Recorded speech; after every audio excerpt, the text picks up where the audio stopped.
Salam, perkenalkan saya Santa Permantanta. Pada video ini saya akan mengerjakan mata kuliah teori kritis. Di sini saya mengangkat salah satu fenomena, yakni sensisme yang dinormalisasi perempuan dan judul film Indonesia. Dalam masyarakat kita, cara pandang terhadap perempuan seringkali masih dibentuk oleh sistem patriarki melalui banyak hal, baik dari aturan sosial, bahasa, atau bahkan dari media-media.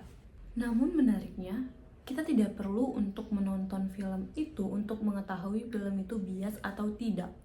Kita cukup melihat judul dari film tersebut. Kita dapat melihat gambaran bagaimana perempuan itu dihadirkan, antara sensualitas, dosa, gairah, ataupun kutukan yang menggambarkan perempuan itu sendiri. Dalam perfilman Indonesia, perempuan bukan hanya sekedar karakter, tapi juga punya kata. Hal ini bisa dilihat dari film Perempuan Tanah Jahanam karya Joko Anwar, para betina pengikut iblis yang ternyata ada season 2-nya. Yang terbaru ada Sihir Pelakor karya Bobby Prasetyo. Atau kita bisa juga balik ke beberapa tahun yang lalu, 10 atau 20 tahun yang lalu, itu horor-horor klasik Indonesia banyak juga, seperti Susternya So The Movie, atau ada juga Legenda Sundel Bolong. Judul-judul ini ternyata memiliki pola yang sama, di mana perempuan selalu dikaitkan dengan hal-hal kutuk, dosa, menggoda, menyeramkan, atau berbahaya. Dan menariknya, semua itu tampak wajar bagi kita.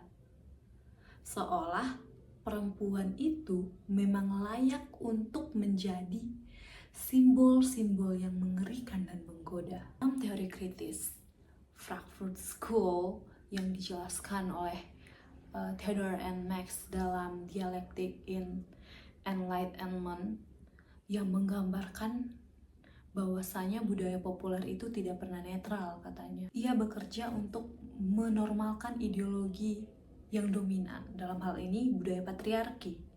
Kita sebagai penonton merasa biasa saja, tapi tanpa tidak kita sadari bahwasanya kita sedang menyerap nilai-nilai yang mereka tanamkan dalam hal-hal yang menyimpang. Selanjutnya, dalam Visual Pressure and Narrative Cinema oleh Laura, yang menjelaskan konsep tentang male gaze, di mana perempuan selalu dijadikan objek untuk pandangan laki-laki.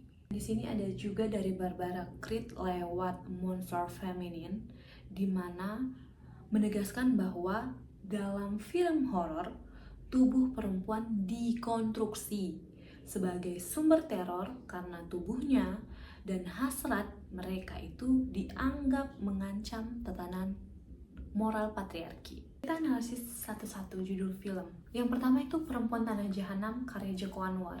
Sebenarnya film ini sudah cukup progresif karena menampilkan tokoh perempuan yang kuat dan bertahan hidup. Tapi hal yang menarik dari simbol ini ialah perempuan disandingkan dengan kata jahanam, yang menggambarkan di sini perempuan dan kehancuran. Saya melihat di sini bahwasanya ada warisan patriarki, di mana perempuan yang kuat itu selalu dikaitkan dengan kehancuran dan penderitaan. Hal ini sejalan dengan yang dikatakan Barbara Creed tentang Monster Feminine, di mana perempuan yang kuat dianggap menakutkan karena keluar dari batasan-batasan norma yang telah diterapkan pada konstruksi-konstruksi sosial. Selanjutnya, Para Betina Pengikut Iblis karya Rako.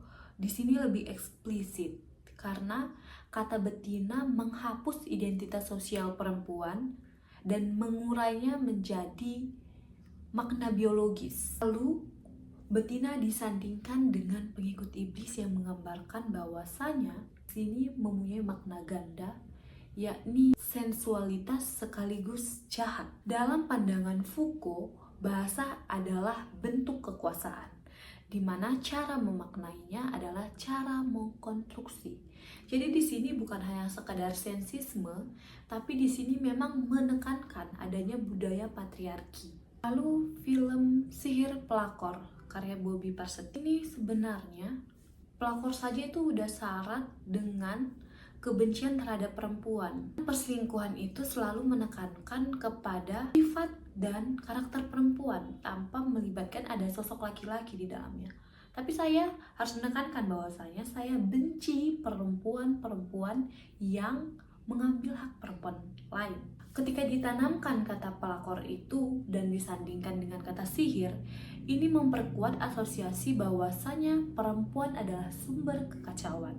Padahal ini dapat dilihat dalam konsep Mel Gibson di mana perempuan yang berhasrat itu harus dihukum dan disucikan. Lihat budaya industri itu bekerja di mana menjadikan perempuan berbahaya sebagai tontonan. Kita kembali ke beberapa tahun yang lalu di mana horor-horor klasik Indonesia seperti Susternya Sunda Movie, Legenda Sundel Bolong, bahkan kurang lebih representasi yang serupa, di mana arwah-arwah perempuan ini dilatar belakangi kekerasan seperti dibunuh, diperkosa, dikhianati atau disakiti. Namun ironisnya, dalam hal ini, perempuan yang seharusnya ditekankan sebagai korban, mereka dilupakan dan dianggap sebagai monster. Tubuh mereka yang berdarah, luka-luka, itu digambarkan untuk ditonton, bukan diingat sebagai peringatan dari korban kekerasan. Ini sama halnya dengan yang dijelaskan oleh Barbara Creed tentang monster feminin, di mana tubuh perempuan menakutkan, menolak dikontrol oleh tatanan-tatanan patriarki. Ini judul film Perempuan Tanah Jahanam sampai yang terbaru Sihir Pelakor, atau kita kembali lagi ke beberapa tahun lalu tentang film horor Susternya Sunda Movie. Ternyata pola ini bukan hanya sebagai alat promosi, tapi menawarkan wacana ideologi. Wacana ideologi ini membentuk makna sosial. Siapa perempuan itu, mana tubuh perempuan, serta moralitas yang dikontrol oleh bahasa. Di pola ini saya melihat bahwasanya bagaimana masyarakat masih memandang perempuan sebagai ancaman. Dalam dunia patriarki, ketika ada seorang perempuan yang berdaya, berhasrat, dan bebas, selalu dibentuk dan dikonstruksikan sebagai sebuah ancaman. Seperti yang dikatakan Foucault, bahwa kekuasaan bekerja bukan hanya lewat paksaan, tetapi lewat kata-kata yang seringkali dianggap sepele, lewat kata-kata yang ditawarkan secara halus, seperti perempuan dalam judul film. Maka, kita sebagai penonton kritis berarti harus mampu dan berani untuk membaca ulang makna itu, mana budaya populer bukan hanya sekedar hiburan, tapi ia juga cerminan dari ideologi tersebut. Sekian yang dapat saya sampaikan mata kuliah teori-teori kritis mengenai sensisme yang dinormalisasi, perempuan, dan judul film Indonesia. Terima kasih.